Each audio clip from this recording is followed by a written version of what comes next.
Hello everyone, my name is Otavio and this is the Galilean Library, and it's been such a long time. I had this crazy month in September, and my partner's parents were here, so it was crazy at home, and at work it was also craziness because of this new project that we've been tackling, and whew, yeah. So if you follow me on Twitter, you are probably aware that I said I would take some time off BookTube to deal with those things and that I would be back. And here I am, back. And this is my, what I like to call my hiatus wrap-up. So I will be talking about all the books that I've read during the month of August and September. Not too many, but they're really good books for the most part. And I really did have a fantastic reading time, and I actually, two of the books that I've read during this period turned out to be some of my favorites this year. So yeah, really exciting wrap up ahead of us. And yeah, since I'm still trying to get back into this whole filming thing, I am not as comfortable in front of the camera as I used to be, so I have some encouragement in the form of this liquid thing that some people call alcohol. Yeah, you know? And yeah, let's get started. So for the sake of this wrap-up, I'm not going to be talking about the specific parameters that I usually use for my reviews, but I will be linking my Goodreads reviews for all of the books that I've been talking about, and you guys can see the specific parameters over there, because I feel like this way I can make the video a bit shorter and not another 21-minute wrap-up like the last one I did. So yes, feel free to click the links down below and see what I think about certain parameters of each book, and I will tell you specific ratings in books that I don't use parameters like that, such as nonfiction and short stories. And yeah, so the first book that I have here I read mostly during the end of July and finished in the first few days of August, and that is Ancillary Justice by Leckie. And this book took me 3 tries to finish. The first time I tried was when it was the main group read at the BookTube Reading Buddies over Goodreads, and I read about 3 or 4 chapters of it and I just couldn't get into it. And then I picked it up again earlier this year, and same thing, just did not work. I don't know why. It just couldn't get into it. I couldn't feel invested. And back in the end of July, I decided to just pick it up and, you know, dedicate myself and focus only on it, nothing else, and it worked. And I can't believe it took me this long. I love this book. And yes, it was such a fantastic story, so subtle, so full of meaning, and a lot packed into this. So it is very dense, and that's probably why I couldn't get into it that easily, and maybe that's a fault of the book, maybe that's my fault, but yeah, it's a very dense story, very interesting. There were a lot of discussions here about identity and gender that I found incredibly interesting, and yeah, like, this book has been talked about a lot on BookTube, so I'm not going to get into too much detail. Suffice it to say, this is definitely one of my favorite books of the year.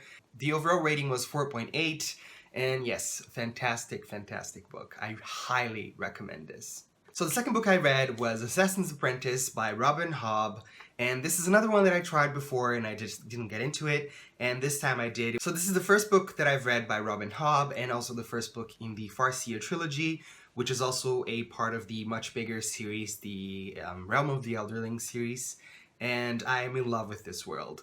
There's not a lot in this book. This is quite short. The other books in this series are much longer, but you can also get a very good glimpse of everything, of this world, of the magic and everything that happens, and the intrigue, and I really love that. There's quite a lot of political intrigue here, so that's something that I really enjoy, so a big plus for me. And the characters are so well developed, and they also change throughout the story in very fun and interesting ways, and I always appreciate that. So just as a synopsis, we follow Fitz, who is a royal bastard, and he's trained to become an assassin. So this is the first part of his journey in becoming an assassin. And yeah, really fantastic book, and really well realized world in general, just really great. And the overall rating was 4.3 stars.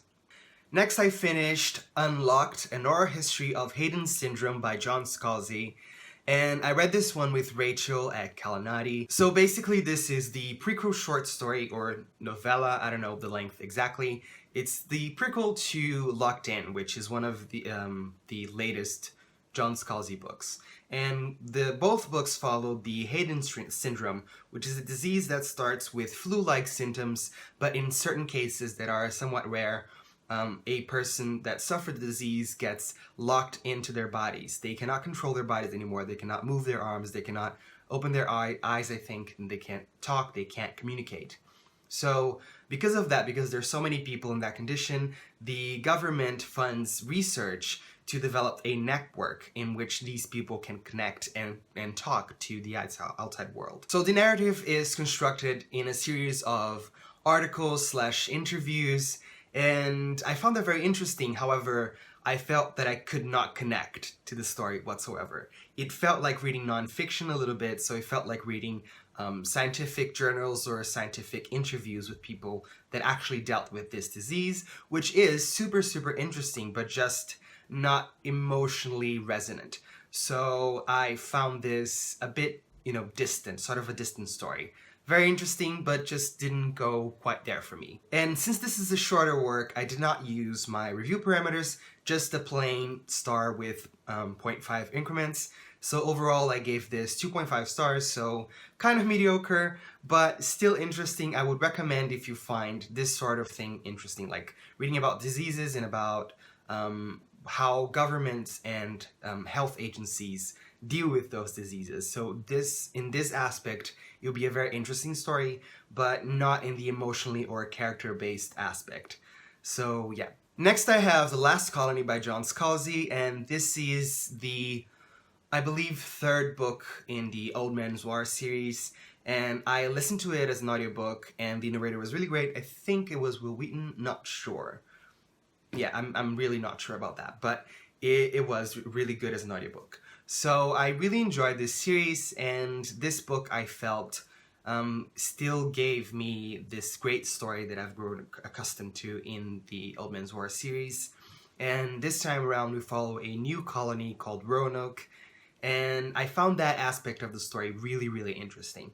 However, I felt like the characters in this didn't change at all. There wasn't much character development, and they're starting to feel very generic, especially John Perry. I feel like he is just the run-of-the-mill military guy, or, like funny guy, and it's not like in previous books those characters were really developed at all, but after reading more characters in this same sort of stereotype by Scalzi, in this book and in other books that I've read by him this month, or this past few months as well, I feel like they're all the same.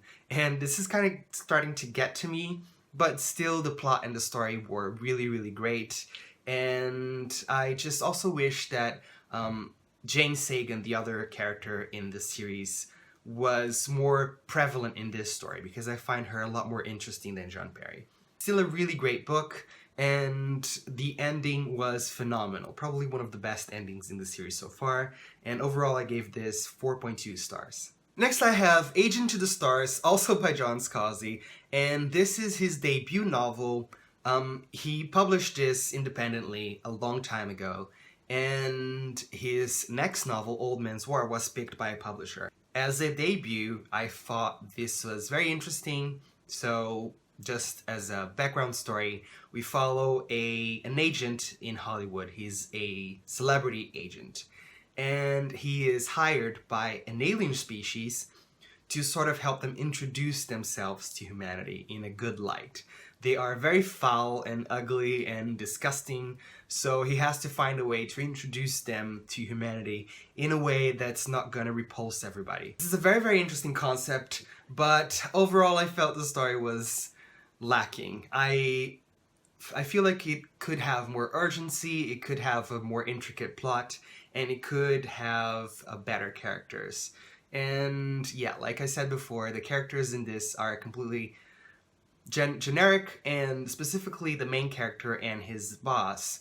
There's a point when they shift narrative and we go from one person's view to the other, and it took me quite a while to notice this because I was listening to this on audiobook, and I was kind of confused because they basically have the same personality, really, and yeah, it didn't work great. It did end on a high note, but overall I just feel it could have also a little bit more alien and a little less Hollywood. So overall I gave this 3.2 stars. Next I read You're Never Weird on the Internet Almost by Felicia Day, and I read this actually I listened to this as an audiobook, even though I have the hardcover, because I just really wanted to listen to Felicia Day reading her book, which was great, and because I love her. And yeah, what can I say? It was a fantastic memoir. Really enjoyed it. I really feel like her story is relatable, to me at least, and I just really love her. So it was great, a great experience, and the audiobook is very worthwhile. So if you are trying to decide which format to go on, try the audiobook. And the printed version has some pluses, which like some pictures, you know, like spread across, but you also get those pictures as a PDF when you buy the audiobook on Audible, at least. I don't know how that works on other sources. Yeah, but really fantastic. And also, since this is a memoir, it doesn't follow my review parameters, so just a simple Goodreads rating, that's what I gave, and that is 5 stars. Really fantastic, highly recommend this, especially if you're into gaming, and if you like Felicia Day, what are you doing that you haven't read this yet?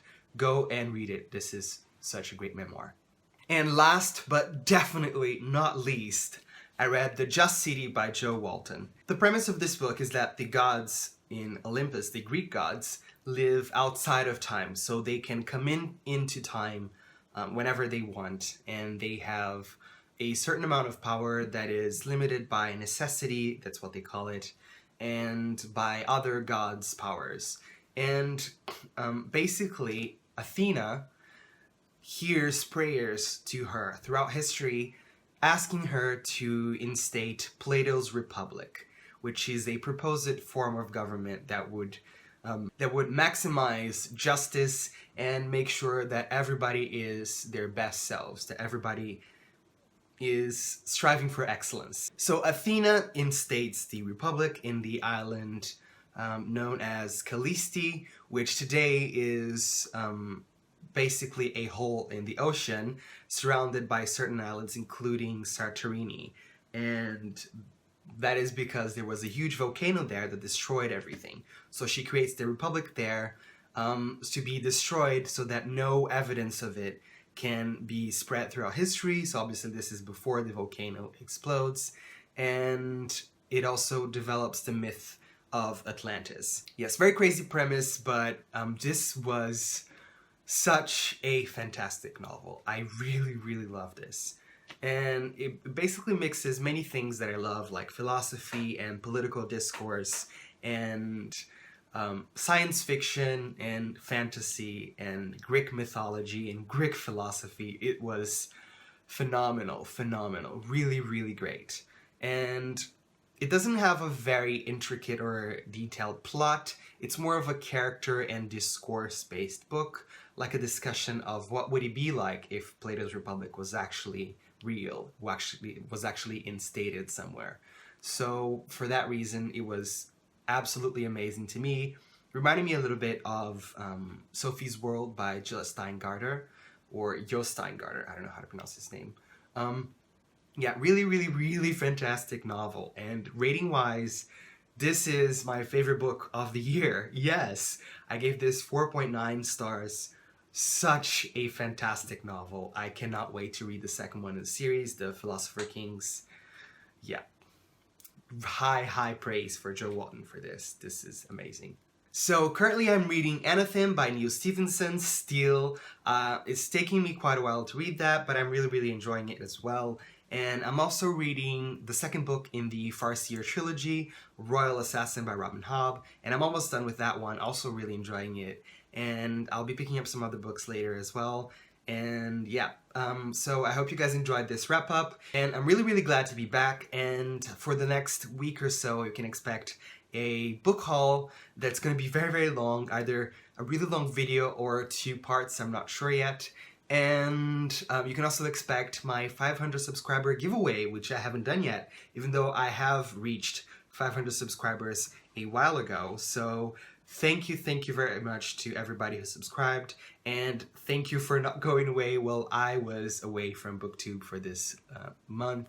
And yeah, really glad to be back. And I'll see you guys next time. Ciao!